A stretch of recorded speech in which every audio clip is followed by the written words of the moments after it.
सोना ले जा रे, चांदी ले जा रे। Gold is gold. नमस्कार, रेडियो मनी 9 पर आप सुन रहे हैं गोल्ड अपडेट। मैं हूं अमन गुप्ता। शांतनु ने आज एक खबर पढ़ी कि कोच्चि एयरपोर्ट पर एक आदमी सोने की तस्करी करते पकड़ा गया। पैकेटों में वो 1979 ग्राम का सोना टेप के जरिए पैरों में बांधकर ले जा रहा था। इसकी कीमत करीब 85 लाख रुपए बताई जा रही है। और पिछले नवंबर में भी उसने ऐसी ही खबर पढ़ी थी।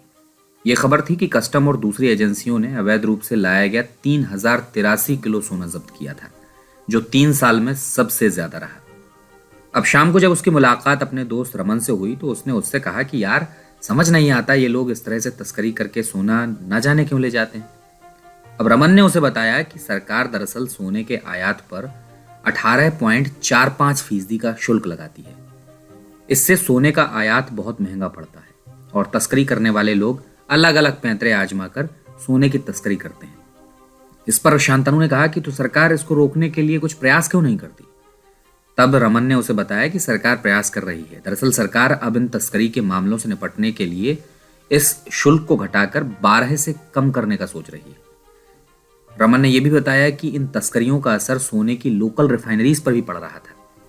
दरअसल ग्रे मार्केट से कंपटीशन न कर पाने की वजह से 2 महीने पहले से ही इन रिफाइनरीज ने काम करना बंद कर दिया था। पर अब आयात शुल्क जब घट जाएगा तो फिर से ये रिफाइनरियां चालू हो पाएंगी।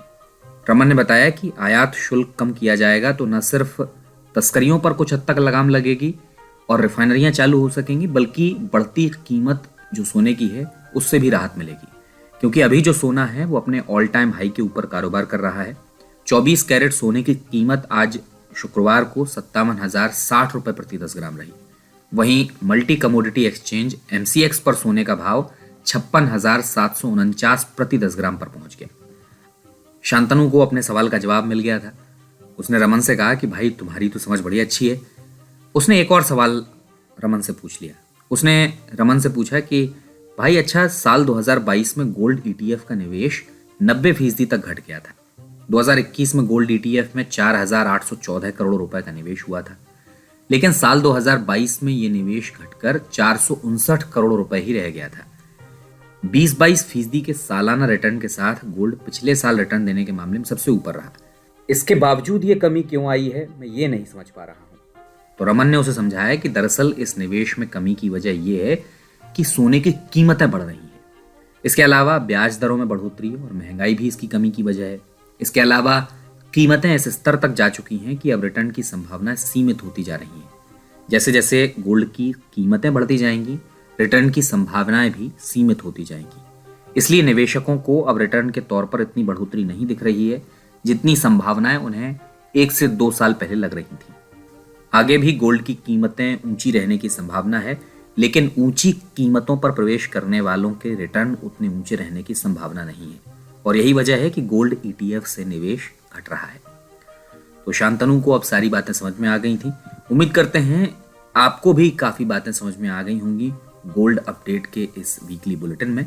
आप सुनते रहिए रेडियो मनी 9 और डाउनलोड कर लीजिए मनी 9 का मोबाइल ऐप, जहां गोल्ड की बहुत सारी खबरें आपको मिलेंगी। साथ ही साथ आपको बहुत सारे एक्सक्लूसिव और स्पेशल शोज भी देखने और सुनने को मिलेंगे।